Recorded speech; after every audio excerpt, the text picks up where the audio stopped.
Klubi Lazios ka marrë një vendim që nuk pritej për Elseid Hysajn. Mbrojtësi kombëtares shqiptare, rekordmen tashmë me fanellën kuqezi, nuk do të jetë pjesë e Lazios për ndeshjet e Serie A të paktën deri në janar.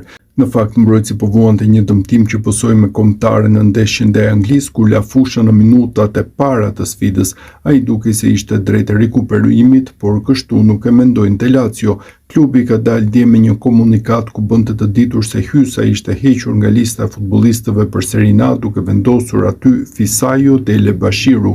Një ndryshim i tillë lejohet nga Serie A për raste dëmtimesh dhe Lazio ka përfituar nga situata mbrojtësit për të larguar atë nga lista dhe për t'i bërë vend nigerianit. Një vendim që ngjan shumë me atë të vitit të kaluar kur Marco Baroni la Hysajn jashtë në pjesën e parë të sezonit të Lazio për ta kthyer në të dytën.